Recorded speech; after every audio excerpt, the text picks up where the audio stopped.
एक सहेली ने दूसरी सहेली से पूछा, बच्चा पैदा होने की खुशी में तुम्हारे पति ने तुम्हें क्या तोहफा दिया? सहेली ने कहा, कुछ भी नहीं। उसने सवाल करते हुए पूछा कि क्या ये अच्छी बात है? क्या उसकी नज़र में तुम्हारी कोई कीमत नहीं? लफ्जों का ये जहरीला बम गिराकर वह सहेली दूसरी सहेली को अपनी फिक्र में छोड़कर चलती बनी। थोड़ी देर बाद शाम के वक्त उसका पति घर आया और पत्नी का मुंह लटका हुआ पाया। फिर दोनों में झगड़ा हुआ, एक दूसरे को लानतें भेजी, मारपीट हुई और आखिर पति पत्नी में तलाक हो गया। जानते हैं प्रॉब्लम की शुरुआत कहाँ से हुई? उस फिजूल जुमले से जो उसका हालचाल जानने आई सहेली ने कहा था। विकास जी ने अपने जिगरी दोस्त पवन से पूछा, तुम कहाँ काम करते हो? मनोज जी, फला दुकान में। विकास जी, कितनी तनख्वाह देता है मालिक? मनोज जी, 18,000। विकास जी, 18,000 रुपए बस? तुम्हारी जिंदगी कैसे कटती है इतने पैसों में? मनोज जी, गहरी सांस खींचते हुए, बस यार क्या बताऊं। मीटिंग खत्म हुई। कुछ दिनों के बाद मनोज जी अब अपने काम से बेरुखा हो गया और तनख्वाह बढ़ाने की डिमांड कर दी, जिसे मालिक ने रद्द कर दिया। पवन ने जॉब छोड़ दी और बेरोजगार हो गया। पहले उसके पास काम था, अब काम नहीं रहा। एक साहब ने एक शख्स से कहा जो अपने बेटे से अलग रहता था, तुम्हारा बेटा तुमसे बहुत कम मिलने आता है, क्या उसे तुमसे मोहब्बत नहीं रही?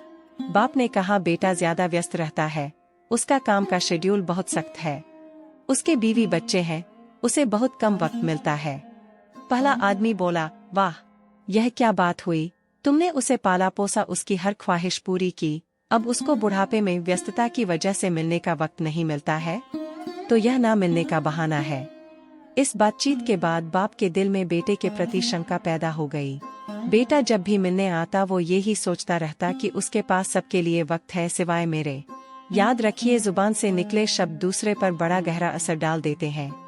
बेशक कुछ लोगों की जुबानों से शैतानी बोल निकलते हैं। हमारी रोजमर्रा की जिंदगी में बहुत से सवाल हमें बहुत मासूम लगते हैं, जैसे तुमने यह क्यों नहीं खरीदा, तुम्हारे पास यह क्यों नहीं है, तुम इस शख्स के साथ पूरी जिंदगी कैसे चल सकती हो, तुम उसे कैसे मान सकते हो, वगैरह वगैरह।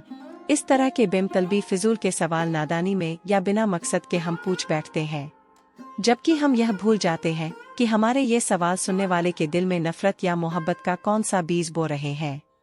आज के दौर में हमारे इर्द गिर्द समाज या घरों में जो टेंशन टाइट होती जा रही है, उनकी जड़ तक जाया जाए तो अक्सर उसके पीछे किसी और का हाथ होता है। वो ये नहीं जानते कि नादानी में या जानबूझकर बोले जाने वाले जुमले किसी की जिंदगी को तबाह कर सकते हैं। ऐसी हवा फैलाने वाले हम ना बने। वीडियो अच्छी लगी हो तो चैनल को सब्सक्राइब और लोगों को शेयर जरूर करें। मिलते हैं अगले वीडियो में, तब तक के लिए धन्यवाद। जय हिंद।